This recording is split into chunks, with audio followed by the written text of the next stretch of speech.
During World War II, the B-17 would secure air superiority over the cities, factories, and battlefields of Western Europe. Over 12,000 were built, 4,735 were lost during the war, leaving thousands to be scrapped. Over 50,000 bomber airmen gave their lives flying missions in Europe and in the Pacific to help win the war. Well, I was shot down in the air battle of my 27th combat mission. And I shot down at Memmingen, Germany. Evaded for 6 days, was picked up on the Swiss border. And at that point, the police took me over, turned me over to the Wehrmacht and Luftwaffe. I ended up in Stalag Luft 1 as a POW for a period of 10 months until the war ended.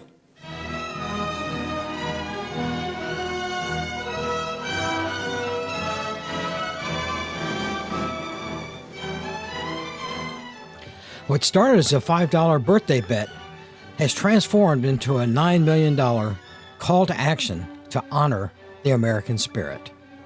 Gas station owner Art Lacey of Milwaukie, Oregon, bought a surplus World War II B-17 bomber.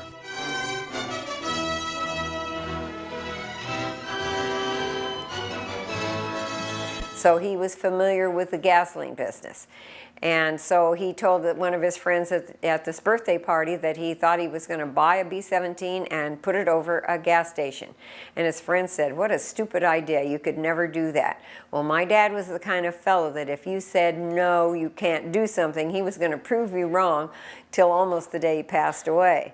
And so I bet I can, I bet you can't, handshake and a $5 bet. Well, Dad did not have the money, but he knew how much they were because he had had two friends who had purchased B-17s and immediately sold them for a profit. So he knew where they were and how much they were. And so he turned to one of the other fellows at the party who he knew had a lot of money, because right after the war, there was gambling and there was alcohol sales and everything was cash. Nobody used checks or credit cards at the time. So anyway, he turned to his friend and he said, "Bob, you got any money on you?" And Bob said, "Yeah, how much you need?" And he said, "I need $15,000. And the guy had it on him in cash, if you can imagine. And so on a handshake, he gave my dad the money and got a ride to Portland Airport, and then got a ride to Oklahoma, and then found his way out to the air base at Altus. When I bought this first B-17, I tried to fly it myself, and I got it flying, and on one bold attempt, I decided to make a round-the-field trip with it, and I took off, got my landing gear up, and when I got around to come back into the field again, I couldn't get my landing gear down. So I came in on the belly with the tail down and the nose up. We skidded, I'd say half a mile. Then instead of the plane going right down the runway, it crabbed, and off to the side it went, and there sat another B-17. Well, instead of one crashed B-17, I instantly got two. But the man in charge had a lot of wind damage, so he set these two up as wind damage, and we went out and picked the one you seen here.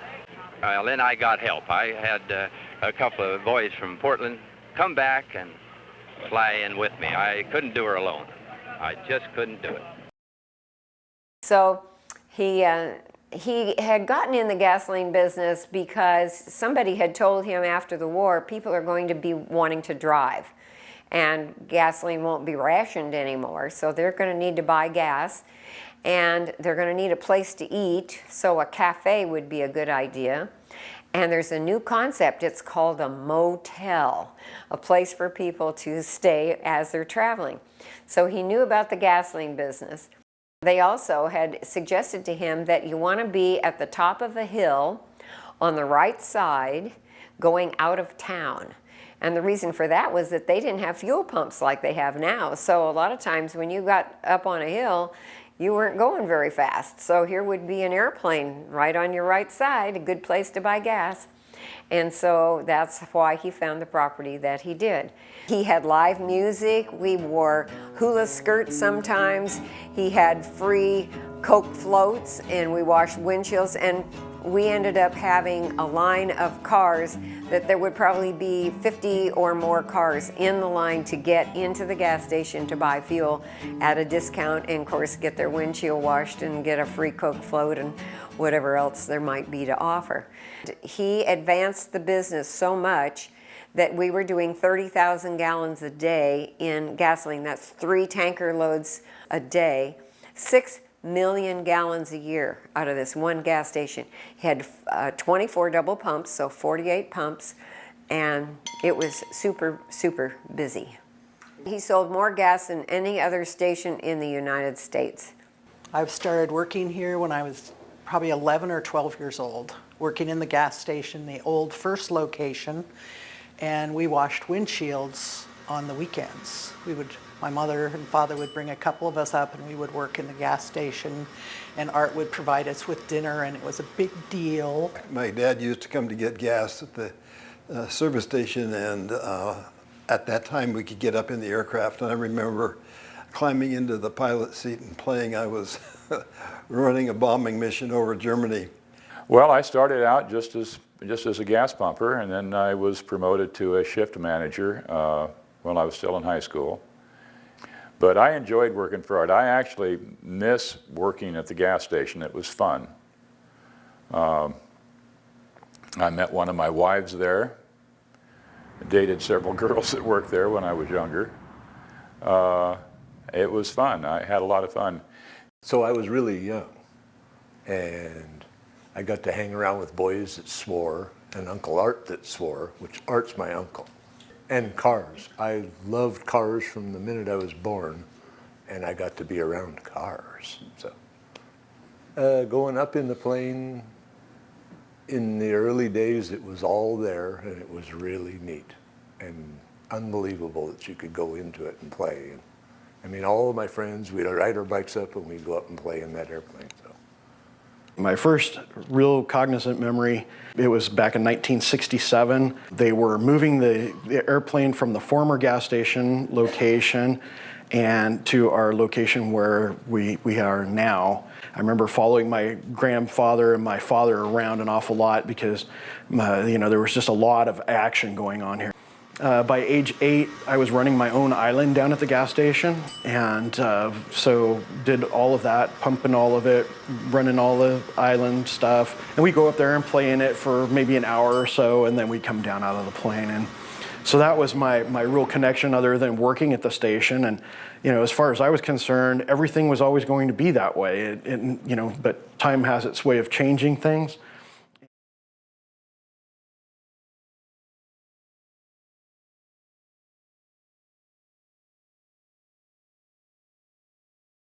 An epic journey began when Art Lacey's grandson decided it was mandatory to restore the Lacey Lady to her original flying glory as a tribute to those who served our country. I started paying more attention to the plane because there was some degradation that was happening with the plane, and I'm the one that decided to do the activity of restoring the plane.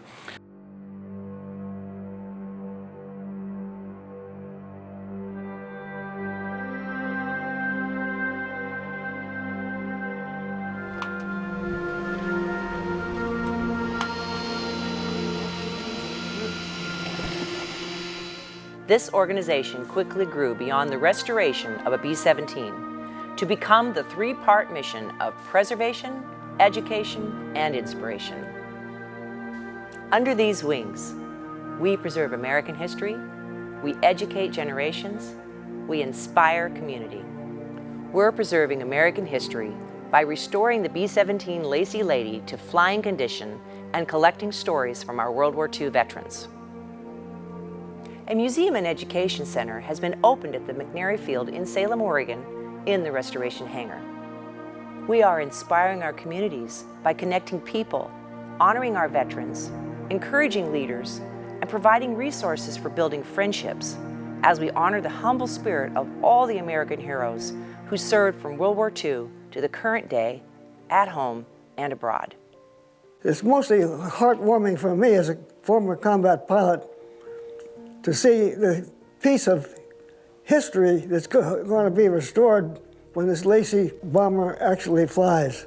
Future generations will be able to appreciate something about World War II from this historical fact that the B-17 played such a prominent role. And as far as I'm concerned, why, I will rest in peace knowing that those of us who flew her continue to educate future generations.